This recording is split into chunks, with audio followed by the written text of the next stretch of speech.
ჩავარდნილი მშვიდობიანი დამხობა, თვითმმართველობის არჩევნები და პოლიტიკური პროცესების გავლენა ეკონომიკასა და ბიზნესზე.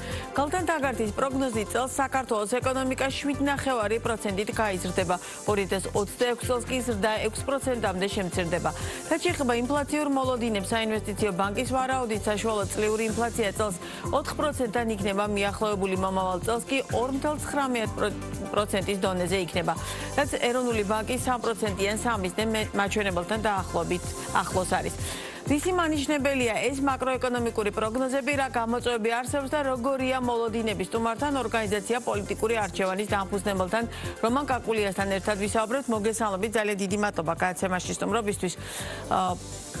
4 ოქტომბრის შემდგომ პროცესების როგორ განვითარებას ვარაუდობდა პოლიტიკური სპექტრი თუ დაუშვათ ბიზნეს საზოგადოება, სწორედ ეს არის ჩვენი საუბრის მთავარი თემა დღევანდელ გადაცემაში. ისე მოხდა, რომ 4 ოქტომბერს რეალურად დაანონსებული მშვიდობიანი დამხობა, რომელსაც ოპოზიციის ნაწილი აანონსებდა, იმავე დღეს დასრულდა ისე როგორც დასრულდა და რაც ყველა ვნახეთ ერთად დაპატიმრებებით და რეალურად ვერ შემდგარი დამხობით. პარალელურად ჩატარდა თვითმმართველობის არჩევნები და მივიღეთ ის სურათი, რომელიც მივიღეთ, ანუ მმართველმა პარტიამ 64-ვე მუნიციპალიტეტში მოიგო არჩევნები და განსაკუთრებით აქ მნიშვნელოვანი არის დედაქალაქი, სადაც 2017 წელს შედეგებზე გაუმჯობესებული შედეგებიც კი მიიღო კახიკალაძემ. რა მოცემულობაში არის დღეს საქართველო პოლიტეკონომიკური ჭრილი, რომ დავანახოთ მაყურებელს და მე უკვე ვისაუბროთ ამ პროცესების გავლენაზე ეკონომიკაზე. მოგესალმებით, მივესალმებით თქვენს მაყურებელს.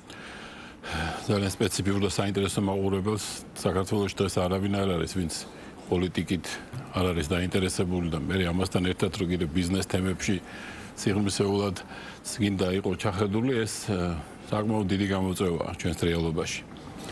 რაც მოხდა ახლა გუშინ ფაქტიურად ბევრი შეფასება გაკეთდა, ცოტა-ძნელი იქნება ორიგინალური ვიყო, თუმცა მე ძალიან დიდ გამოფხიზლებას უკავშირებ ამას. მინდა რომ ასე აღვიქვა, მიუხედავად იმისა, რომ შეიძლება ადამიანები კვლავ რჩებიან ბევრი კითხვის ნიშნის ქვეშ, იმიტომ რომ რამოდენიმე წელიწადში იმდენად შეიცვალა გარემო, რომ ყველასთვის ასე ადვილი აღსაქმელი შეიძლება ეს არ ყოფილიყო და ადამიანების ის რაოდენობა, რომელთათვისაც ევროკავშირი და ევროკავშირისაგან მიმავალი გზა, სხვათა შორის ჩვენივე დამსახურებით, ჩვენივე საერთო ნარატივიდან გამომდინარე, იმდენად უალტერნატივოდ იყო მოცემული, რომ აღქმა იმის, რომ ევროკავშირსა და ჩვენი ინტერესები აცდა უბრალოდ ერთმანეთს, აი ამის გააზრება ადვილი ნამდვილად არ იყო. და შესაძლებელია ეს გაგებითაც უნდა მოვეკიდოთ ხარდამჭერთა იმ ნაწილს. რა თქმა უნდა, იმ ხალხის გაგება როგორ შეიძლება, რომელმაც ის ამბავი დააწია ახლა იქ, რაც ვნახეთ ჩვენ და ეს სულ სხვა კატეგორიის ხალხია და შესაბამისად.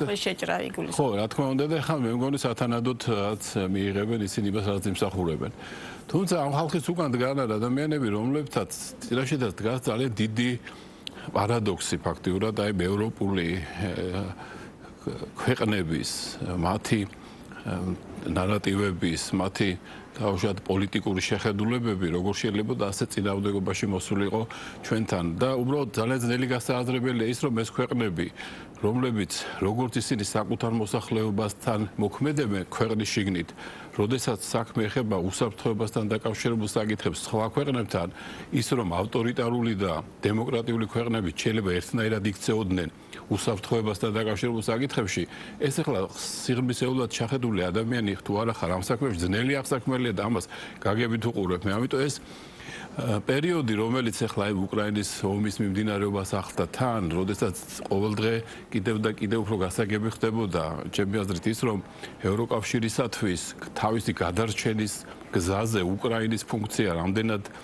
მიუღებელი იყო ფაქტიურად და სხვა გზაც არ ქონდათ, ამ გზას დაადგნენ. ეს ყველაფერი ახლა ეს არჩევნები იყო გასაგებია, რომ საბოლოო ჯამში პოლიტიკური კონტექსტით გაკეთებული არჩევნები იყო. მე თავის დროზე ერთ-ერთი ვთქვი და გავიმეორე კიდევაც, რომ კახიკალაძეს რომ სყოლოდა ალტერნატივა პიროვნული თვისებებიდან გამომდინარე რაღაცა სამეურნეო საქმიანობაში ძალიან ჩახედული და დამოუკიდებელი ალტერნატიული კანდიდატი ვერ მიცემდი უფლებას თავს, რომ მხოლოდ ამ კრიტერიუმი დაგერჩია. მიუხედავად იმისა, რომ იყო თვითმმართველობის არჩევნები. ხო, მიუხედავად იმისა, რომ თვითმმართველობის იყო პოლიტიკური კონტექსტის გარეშე, იმიტომ რომ იმდენად საშიში ფაქტორები, იმდენად საშიში მიდგომები, იმდენად საშიში ნარატივები იდგა იქეთა მხარეც, ვინც ასე ხედავდა, რა თქმა უნდა და საბედნიეროდ მე მგონია, რომ უმრავლესობა ასე ხედავდა და ეგ შედეგი დადგა. თუმცა ხა ბიზნეს გადაცემა გვაქვს ჩვენ და აუცილებლად უნდა შევხედოთ ამ ყველაფერს ისე, რომ ეს ბიზნესის გარემო, რაც ახლა ეკონომიკური კომიტეტის თავმჯდომარე ვიყავი თავის დროზე და ეს შეკითხვა ბევრჯერ დაუსვა ჩემთვის რა არის მთავარი ინვესტიციების მოზიდვისათვის. აი სულ ეს შეკითხვა იყო და ეხლა თქვენ გადაცემაში თქვენც ძალიან კარგად იცით ყველა ის პარამეტრი, რომელიც ბიზნეს გარემოს ახასიათებს, მაგრამ მე ყოველთვის მქონდა ერთი ასეთი ფრაზა, რომ როგორმე უნდა მივახციოთ იმას, რომ არ ვიყოთ სადაო ტერიტორია. ხა სადაო ტერიტორია ყურს ცუდად ხდებოდა რა სადაო ტერიტორია, ხლა იმაზე კი არა ლაპარაკი, რომ შენი საზღვრები რომ აღიარებულია და არავინ არ გედავება შენს საზღვრებს, მაგრამ საქმე იმაშია, რომ ჯერ კიდევ 90-იან წლებში რაღაც ძალიან მიყვარს ეგ ავტორი და ძალიან ხშირადაც ვახსენებ ხოლმე, მაგრამ ჰანტინგტონი წერდა გახლეჩილ ქვეყნებზე.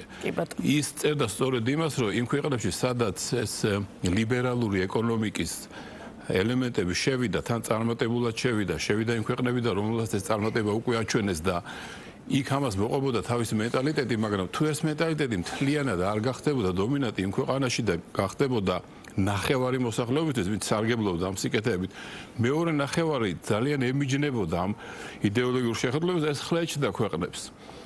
და ეს პროცესი სამწუხაროდ ჩვენთანაც მოხდა. ანუ ერთის მხრივ ჩვენ მივიღეთ ისეთი ეკონომიკური განვითარების მოდელი, იმ მომენტში ესე ჩანდა, რომ თითქოს სხვა გზა არც იყო.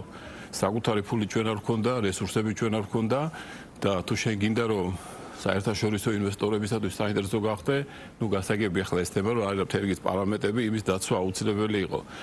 მაგრამ მეორე მხრივ, ეს გახლეჩა საზოგადოების, რომელიც მენტალურ თემებთან იყო დაკავშირებული, ჩვენ სულ სხვა მენტალიტეტის ხალხი ვართ, სულ სხვა გარემოში გავიზარდეთ. ეხლა ზე ნაციონალური სტრუქტურების აღქმა ევროპული საზოგადოებისათვის გაცილებით ადვილი იყო. ქვეცნობიერის დონეზე, იმიტომ რომ მთელი ევროპული ქვეყნები ეს ახლა ერთიანი კათოლიკური სივრცისგან წარმოშობილი სახელმწიფოები არიან და სულ 200-300 წელიწადს ითვლის სახელმწიფო, ნაციონალური სახელმწიფოს ისგაგება, რომელიც მათ აქვს და ჩვენთან ეს ასე არ იყო. ჩვენ რაც თავი გვახსოვს, ჩვენ ვიყავით ქრისტიანული სამყარო, რომელიც სულ სხვა გარემოცვაში ვიბრძოდით და ამიტომ ჩვენთან, როდესაც ეხლა ეს ბიზნესთან იმ კავშირშია, როდესაც შენს მენტალიტეტს ძალიან ურტყამდა ის ბიზნეს იდეები, რომელიც შემოდიოდა და ერთის მხრივ შეხედავდი წარმატებულ ადამიანებს, ისინი წარმატებას აღწევდნენ. სხვა გამოსავალი არ იყო, მაგრამ შინაგანად ძალიან დიდი წინააღმდეგობა იყო. ამიტომ ეხლა ეს ძალიან დიდი გამოწვევაა სხვათა შორის. ეხლა თქვენ გალტენ ტაგარდი ახსენეთ და გალტი და ტაგარდი, რომელი წიგნის პერსონაჟები არიან, ეს მოსახლეობა არც იცის. ეს იმ დიდი რაღაცა აინ რენდის ცნობილი ნაწარმოების, რომლის მთავარი იდეოლოგია იყო, რომ ეგოიზმი არის მთავარი მამოძრავებელი ძალა, სხვისი გულისთვის არასოდეს გადადგა არავითარი ნაბეჟი და შენი ინტერესის გარდა ცხოვრებაში არავის ინტერესი არ გაითვალისწინო, თუ გინდა წარმატებას მიაღწიო. ამ ფილოსოფიით ნაცხოვრები ადამიანებისაგან მოდიოდა ის ეკონომიკური მოდელი, რომელსაც ერთ 30 ქვეყანაში წარმატება აჩვენა. მაგრამ დღეს ახლა დაიწყო სულ სხვა პროცესი. თვითონ ეხლა თქვენ როდესაც ლიბერალურ დემოკრატიაზე მოსაუბრე ადამიანები არიან, ბევრჯერ გაიგონებთ დამფუძნებელი მამები. ვინც კარგად ვიცნობ და მაქვს პრეტენზია, რომ ვიცნობ ამ დამფუძნებელი მამების იდეებს, მათი მთავარი საზრუნავი და ეჭვი იმაში მდგომარეობდა, რომ როდესაც ადამიანებს მიეცემათო იმის უფლება, რომ ჭეშმარიტებასთან დაკავშირებით საკუთარი კონკრეტული აზრი ჰქონდეთ და შესაბამისად უკვე ეკონომიკურ განვითარებაშიც სხვანაირად ვერ გაუშვებდი თავისუფლებას, თუ შენ ჭეშმარიტების გაგების თემაში თავისუფლებას არ მიცემდი. ხომ არ მოხდებაო ისე, რომ ამ ჭეშმარიტების მაძიებელი ადამიანები საყოველთაო სიკეთის იდეას დაივიწყებენ სამუდამოდ.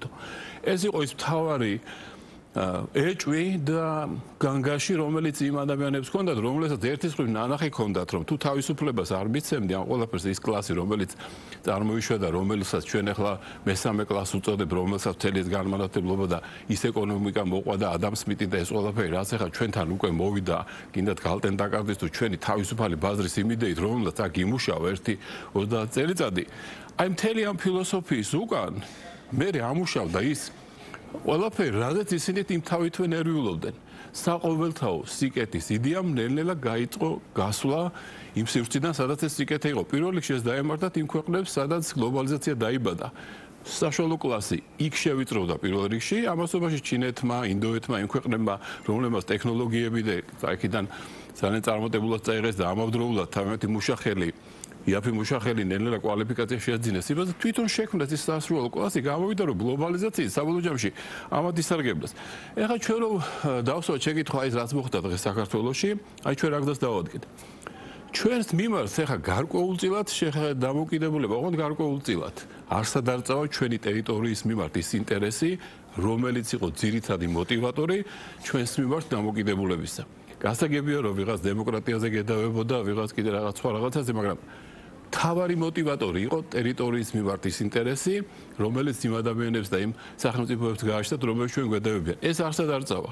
თუმცა როდესაც შენ აჩვენებ, ესე იგი იმას, რომ შენ ეგრეთ წოდებული აი მენტალური ომის ინსტრუმენტებისათვის უკვე მდგრადი ხარ საკმაოდ და შენი გამოცდილება საკმაოდ დიდია, შეიძლება ინსტრუმენტები და მეთოდები შეიცვალოს. მაგრამ უყურებთ თავი გამოწვევა რაშია? ეხლა თქვენ როდესაც ამბობთ, რომ ბიზნესის სიტუაცია ჩვენ ხო ისეთ ქვეყანა ვარ, სადაც გინდა თუ არ გინდა, ჩვენ ტრანზიტს ძალიან დიდ მნიშვნელობას ვანიჭებთ, ხო? ჩვენ ეხლა ჩინეთის ურთიერთობა იმიტომ მოგწონდა, რომ რუსეთი გვინდოდა ჩინეთით დაგვიბალანსებინა და ეს ჯერჯერობით გამოდის, მე მგონი, მიუხედავად იმისა, რომ რუსეთი შეიძლება ძალიან არ ეხატება გულზე ეს სატრანზიტო გზები, უბრალოდ რუსეთისთვის ჩვენ თუ გავხდებოდით ის ქვეყანა, რომელიც ჩინეთისთვისაც საინტერესოა, მათი ურთიერთობიდან გამომდინარე, ჩვენ გარკვეული ტიპის რაღაცა ჩვენთვის სასარგებლო გადაწყვეტილებების იმედი შეიძლება გქონოდა.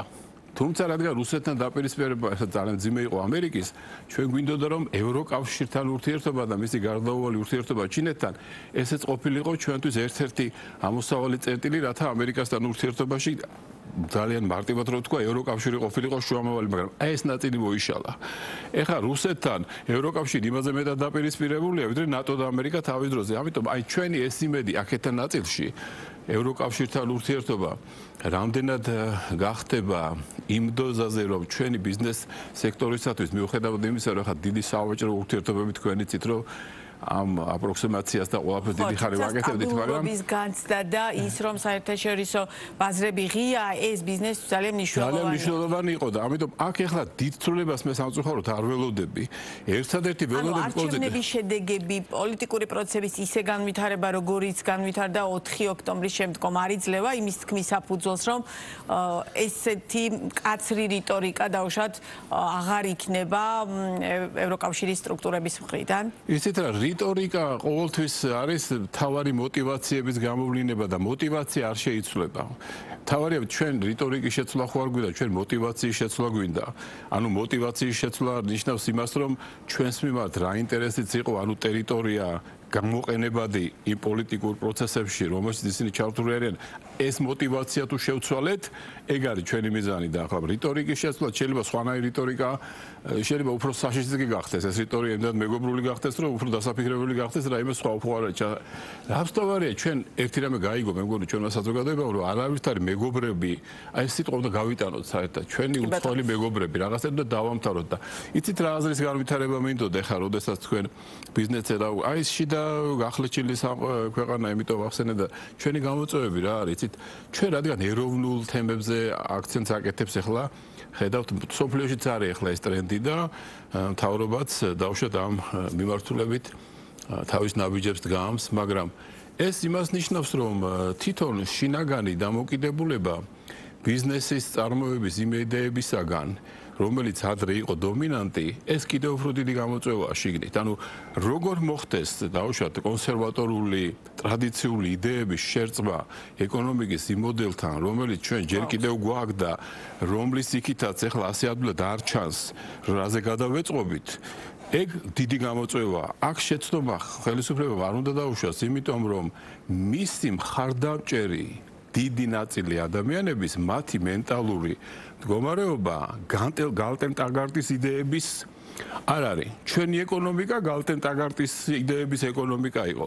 ეხლა ჩვენ როდესაც აქ არის ხოლმე ჩინეთი და 50% მთლიანი შიდა პროდუქტის, ეხლა იცით, ყველა კომპეტენტური ანალიტიკური ცენტრი ამბობს, რომ 50 წლისათვის 50% მთლიანი შიდა პროდუქტის აზია წყნარი ოკეანის რეგიონში იქნება და ეს ნამდვილად ასეა. ძირითადი კონკურენცია საერთოდ შეიძლება ჩინეთსა და ინდოეთს შორის განვითარდეს და არა ამერიკასა და ჩინეთს შორის აქ ისეთი მომვლელი მოხდება. ანუ ჩვენი ფოკუსის შემოპრიომება ხა შეიძლება არაბულებრივად ჩანს და ვიღაცას ეხამუშება, მაგრამ ეს ცუდი არ არის, სწორია ეს.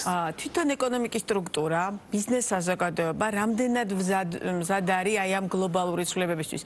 შიდა პოლიტიკურ პროცესების მერყეობას ქართულმა ბიზნესმა გაუძლო და ის მონაცემები ეკონომიკური ზრდის მაჩვენებლები რაც გვაქვს ზოგჯერ ზოგს არა ეგ ცალკე ლაპარაკის თემა ეს მაჩვენებლები რეალურად გვაქვს იმ გაგებით რომ ბიზნესი არ გაჩერებულა ბიზნესი აქტიურია შესაძლოა ვიღაცამ დროში რაღაც გადაავადოს მაგრამ მათი მთლიანობაში მათი აქტივობა არ შეჩერებულა ანუ შიდა პოლიტიკურ პროცესებს ბიზნესმა მათი პოლიტიკური შეხედულების მიუხედავადაც გაუძლო მაგრამ ეს გლობალურ პოლიტიკურ პროცესებთან ქართული ეკონომიკის დღევანდელი მდგომარეობა რამდენ არის თუ არა ისეთი დაუშვათ განვითარების იმ ეტაპზე ვარ თუ არა რომ აი ამ საფრთხეებს და ამ გამოწვევებს რომელსაც ახლა თქვენ საუბრობთ მათთან გამკლავება შეძლოს გეოპოლიტიკური სიტუაცია გარკვეულწილად ჩვენთვის სასარგებლო მოცემულობა რო შექმნა ესეც გასაგებია ნუ ჩვენ არ გვინდოდა ეს მაგრამ ყოველ შემთხვევაში ამის ხვედრითი წელი არის აქ ეხლა ხელისუფლების გადმომისამართებაში კონტექსტი კი ბატონო ეს იყო ეხლა იქ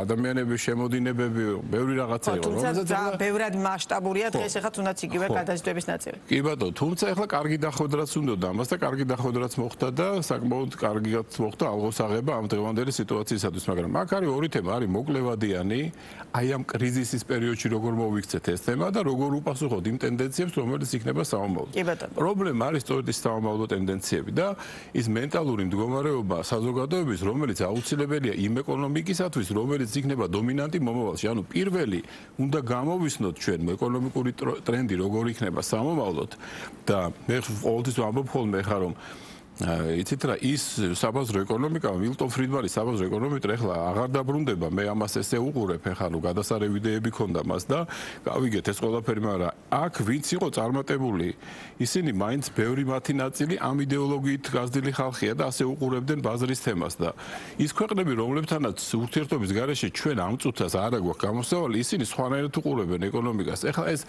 მთლიანი მენტალური გარდასახვა როგორ მოხდება ეს ძალიან სერიოზული სამუშაოა და განათლების პროცესიდან დაწყებული. ხელისუფლებას ამაზე ფიქრი, ან თქვენი გადმოსახედი და გარეთ ამაყურებლის გადმოსახედი და რამდენად გაცნობიერებული აქვს ახლა ის რაც ახლა თქვენ საუბრობთ. ისეთ რაშია საქმე, არის რაღაცები, რაც თავისით მოვა და გაგაცნობიერებინებს თავს რომც არ გინდოდეს.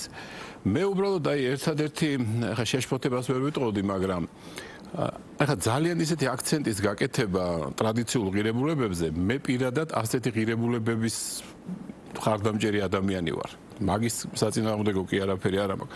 უბრალოდ ძალიან კარგად მინდა დავინახო ამ ღირებულებათა სისტემების თანხვედრა იმ ეკონომიკურ მოდელთან, რომელსაც ჩვენ განვახორციელებთ საომავლო ტენდენციებიდან გამომდინარე. ჩვენ ახლა აი ამ პროცესებში ერთი თაობა ძალიან თითქმის დავკარგეთ. ეხლა ესეც არ მინდა გავაზვიოთ და ეგ პოლიტიკური თემებია, მაგრამ ისეთნაირად წარმართეთ ეხლა ამ ბოლო 10 წლის განმავლობაში რომ არის თაობა, რომელიც აბსოლუტურად სხვაგვარად აღიქვამს და მათთვის ევროკავშირის ის რეალობა, რომელიც დადგა, ნუ არღებულობენ, იმიტომ რომ ისეთი საკრალიზაციას ჩვენ თვითონ შეუწყვეთ ხელი ამ ევროპული საკრალიზაციის თემა, სხვას გადავასწარით ხანდახან, მე მგონი იმ ხალხს გადავასწარით, რომლებიც სულ სხვა მოტივაციებით აკეთებდნენ ამას. რატო გავაკეთეთ? ცოტა გაუგებარია, მაგრამ ნუ კაი გავაკეთეთ ეხლა მაგის დრო არ არის. ეს თაობა, რომელიც ესე გავზარდეთ ჩვენ და ახალგაზრდების თაობა. ეხლა შენ თუ მაგათთვის გაუგებარი მოდელი შემოიტანე, ესენი 10 წელიწადში სულ სხვა თაობა იქნებიან და სულ სხვა გამოწვევები იქნება. ჩვენ თუ ეხლა ის ამბავი მივიღეთ, რომ ეს თაობა და ეხლა კიდევაც რომ გავზარდოთ ეხლა მეორე თაობა აბსოლუტურად განსხვავებული იდეებით, ეს კიდევ უფრო უარესი იქნება, იმიტომ რომ ეს თაობა მაშინ ერთმანეთს უნდა დაეჯახოს 10 წლის შემდეგ. ეს საფიქრალია ყველაფერი, ეხლა ასეთი კვეთრი შემოbrunება ტრადიციული ღირებულებებისადმი, რასაც სოფლიოც აკეთებს, მაგრამ აქ ფარსი ბევრია. აქ ძალიან ბევრი არის ყალბის შემოbrunებები. ამიტომ ახლა ძალიან ბრძნული მართლობაა საჭირო იმისათვის, რომ შენ ღირებულებათა სისტემების ფორმირების პროცესი როგორი ეს არ უნდა გამოგვეპაროს და იმ თაობის იგნორირება არ უნდა მოყვეს, რომელსაც ეკონომიკური განვითარების მოდელები ჩვენ თვითონ ვასწავლეთ ნიტლ ფრიდმანის ეკონომიკიდან გამომდინარე. ახლა მაგათ უცებ ჩინეთის მოდელზე ვერ გადმოიყვან, მაგათ შეხედულებებს და ამ დროს ახლა ჩინეთიდან, ინდოეთიდან თავად მთელი ამ ფინანსური სამყაროდან სულ სხვა ესეთი კაპიტალიზმის მოდელი მოდის, რომელშიც სახელმწიფოს აუცილებლად სხვა როლი ექნება, უბრალოდ მეტი გამოსავალი არ ექნება. ხა ელექტრონული ფულის იდეა რატომ გადის, ესეთი ხდება, ხა ეს არ არის კრიპტოვალუტა, ეს სხვა მოცემულობაა, იმიტომ რომ ელექტრონული ფულზე ვინც ფიქრობს, ის უბრალოდ ხდება, რომ მომავალში მეტი გამოსავალი არ იქნება. ხელოვნური ინტელექტის და მთელი რიგი ცვლილებების გამო ფაქტიურად შენ ბანკის ფუნქცია რაც არის დღეს ის ვერ ასრულებს, ვერ შეასრულებს იმ ფუნქციას, ანუ ფული უნდა მოხვდეს სასწრაფოდ იქ, სადაც არის მისი საჭიროება იმისათვის, რომ განვითარდეს წარმოება. ხო, ახლა ამას ბანკები, როდესაც თვითონ იღებენ ამაში მოგებას, რაღაც მომენტში ეგ გახდება საკმაოდ პრობლემატური. ხა მე ბანკებს არაფერი საწინააღმდეგო არ მაქვს, ეხლა და რაღაცა შავი სურათი არ მინდა დავხვადო, მაგრამ ელექტრონული ფული და არა კრიპტოვალუტა სხვათა შორის აუცილებლად და საიდან მოდის ეგ? იმიტომ რომ ეკონომიკის სტრუქტურა შეიცვლება. ეხლა და ნილტონ ფრიდმანის ეკონომიკა და ელექტრონული ფული, მოდი ერთად დავფიქრეთ, ესენი ერთმანეთში ვერ ჯდებიან ისე როგორც ჩვენ წარმოგიდგენია, იმიტომ რომ სახელმწიფო ვეღარ მიცემს თავის თავს უფლებას, თავისუფლების ის ხარისხი შექმნას იმ ბაზარზე, სადაც ის არის დომინანტი, რომელიც იყო 30 წლის განმავლობაში, 40 წლის განმავლობაში 30 ქვეყანაში, რომელმაც შექმნეს ეს ძალიან წარმატებული მაგალითები. ამიტომ ეხლა ჩვენ რო შევაჯამოთ ის მომენტი, რაც მოხდა, თუ ამას დავარქმევთ ჩვენ გამოფხიზლებას საქართველოს მოსახლეობის, რომელმაც ძალიან კარგად დაინახა, რომ ჩვენს მიმართ არ არსებობენ აი ცნობილი გამონათქვამის არ იყო თუ ჩვენ მივხვდით იმას რომ მუდმივი მტრები და მეგობრები არ არსებობენ და ინტერესები არსებობენ და მივხვდით იმას რომ ევროკავშირთან ურთიერთობა იმიტომ გაგვირთულდა რომ ინტერესები არ დაემთხვა ერთმანეთს მაშინ ახლა წუწუნ იმაზე რომ განა ეს არ დააზიანებს ბიზნესს როგორ არ დააზიანებს მაგრამ შენ მაშინ რამდენიმე მომხდარა ცხოვრებაში ისეთი რომელიც გარდაუვალი იყო და მე შენ იძულებული ხარ მინიმუმამდე დაიყვანო შედეგები თუმცა იმ გადაწყვეტილებაში ეჭვი არ გეპარება რომ სწორი იყო ვის ხალხი ვისაც ეჭვი არ გვეპარება რომ ეს დისტანცირება გარდაუვალი იყო რა თქმა უნდა ვხედავთ ნეგატივს მაგრამ ეხლა უნდა ვიფიქროთ ეს როგორ დავიყვანოთ მინიმუმამდე ამავდროულად არის მთელი აღმოსავლეთი და ის ეკონომიკა რომელიც აუცილებლად გაიზრდება შენ გაქვს შიგნით საზოგადოება რომელიც მენტალურად ჯერ კიდევ გახლეჩილია და ახალგაზრდების დიდი რაოდენობა არის სწორედ იმ მენტალურ პარადიგმებში რომელიც წარსულის არის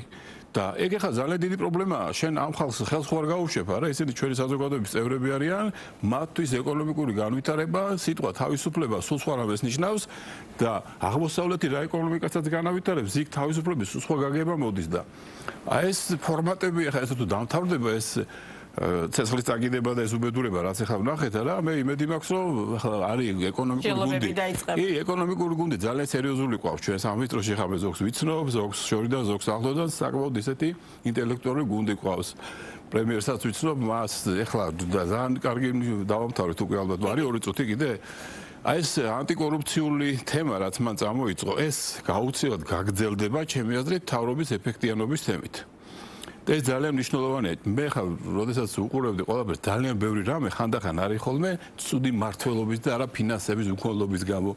იმდენი რამე ვერ გაკეთდა ამ ქვეყანაში, იმიტომ კი არა რომ სახსრები არ იყო და ინვესტიციები არ იყო, იმიტომ მართლობის პრობლემები იყო. ემ ანტიკორუფციულ თემას აუცილებლად მოყვება მართლობის გაუმჯობესება, მე დარწმუნებული ვარ, ვის ამას გააკეთებს. ოღონდ უნდა ეს ყველაფერი უნდა განხორციელდეს საშუალო რგოლის სახელმწიფო მოხელეებისადმი პატივისცემის დიდი ხარისხის შენარჩუნებით და ჩვენ არ უნდა მივიღოთ შეშინებული და დატერორებული საშუალო რგოლის სახელმწიფო მოხელე, რომელსაც მარტო პოტენციური კორუფციის რაღაცა ელემენტად ეგ გავლილი მაქვს მე ერთხელ და ეგ არ უნდა მოხდეს. იმიტომ ეგენი არიან ამძრავი იმ ეკონომიკური განვითარების, რომელიც უნდა მოხდეს. ძალიან დიდი მადლობა საინტერესო საუბრისთვის. წარმატებებს გისურვებთ. რომან კაკულია იყო ბიზნეს პარტნიორის პირდაპირი ეთერის სტუმარი.